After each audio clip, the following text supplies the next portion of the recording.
और जिन की। एक गांव के किनारे एक गरीब लकड़हारा रहता था। उसका नाम हामिद था। वो रोज़ जंगल में जाता, लकड़ियां काटता और शहर में बेचकर अपने घर का खर्च चलाता था। उसके घर में उसकी पत्नी और 2 छोटे बच्चे थे। गरीबी के बावजूद वो एक ईमानदार और मेहनती इंसान था। एक दिन वो हमेशा की तरह जंगल गया, लेकिन उस दिन उसे ज़्यादा लकड़ियां नहीं मिली। सूरज ढलने लगा तो वो जंगल के एक ऐसे हिस्से में पहुंच गया जहां वो पहले कभी नहीं गया था। वहां पेड़ बहुत घने थे और माहौल कुछ रहस्यमय सा था। हामिद को थोड़ा डर लगा, लेकिन उसने सोचा कि शायद यहाँ अच्छी लकड़ियां मिल जाएं। वो एक बड़े और पुराने पेड़ के पास पहुंचा। जैसे ही उसने कुल्हाड़ी उठाकर पेड़ पर वार किया, अचानक एक अजीब सी आवाज़ गूंजी, रुक जाओ ए इंसान। हामिद घबरा गया और इधर-उधर देखने लगा। फिर उसने देखा कि पेड़ के तने से धुआं सा उठ रहा है और उस धुएं में से एक जिन निकल रहा है। जिन बहुत लंबा और डरावना था। उसकी आंखें लाल थीं और आवाज़ गूंजदार थी। जिन ने कहा, ये पेड़ मेरा घर है, तुमने इसे काटने की हिम्मत कैसे की?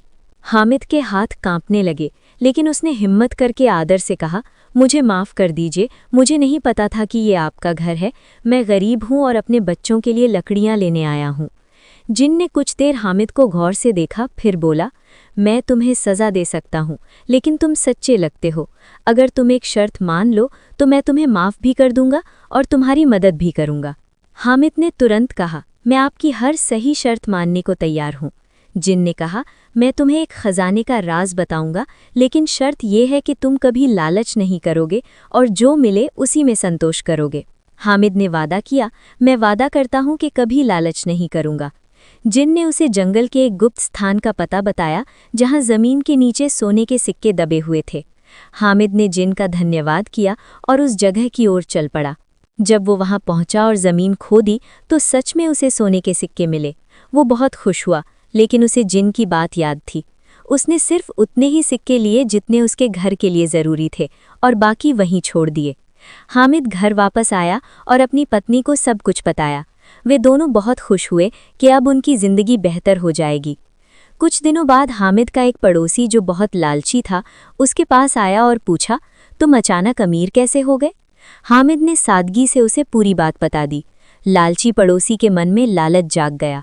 वो अगले दिन उसी जंगल में गया और उस पेड़ को ढूंढ निकाला। उसने कुल्हाड़ी उठाई और जोर से पेड़ पर वार किया। तुरंत वही जिन प्रकट हुआ और गुस्से में बोला, तुमने मेरे घर को नुकसान पहुंचाने की हिम्मत कैसे की? लालची आदमी डर गया, लेकिन फिर भी बोला, मैं भी गरीब हूँ, मुझे भी खजाने का राज बताओ। जिन ने उसे ध्यान से देखा और कहा, ठीक है, मैं तुम्हें वही जगह बताता हूँ, लेकिन याद रखना, लालच मत करना। लालची आदमी ने सिर हिलाया, लेकिन उसके मन में कुछ और ही चल रहा था। वो तुरंत उस जगह पहुंचा और जमीन खोदने लगा। जैसे ही उसे सोने के सिक्के मिले, वो पागलों की तरह ज़्यादा से ज़्यादा सोना निकालने लगा। उसने जिन की शर्त भूलकर पूरा खजाना लेने की कोशिश की। अचानक ज़मीन हिलने लगी और एक तेज़ आवाज़ आई। जिन फिर से प्रकट हुआ, इस बार पहले से भी ज़्यादा गुस्से में। मैंने तुम्हें चेतावनी दी थी, जिन गरजा। अचानक ज़मीन बंद हो गई और लालची आदमी उसमें फंस गया। उसका लालच ही उसके लिए मुसीबत बन गया। उधर हामिद अपनी सादी जिंदगी में खुश था। उसने कभी लालच नहीं किया और हमेशा शुक्रिया अदा किया। उसकी ईमानदारी और सब्र ने उसे न सिर्फ खुशहाल बनाया, बल्कि उसे सुकून भी दिया। सीख: लालच इंसान को बर्बादी की ओर ले जाता है, जबकि ईमानदारी और सब्र इंसान को कामयाबी और सुकून देते हैं।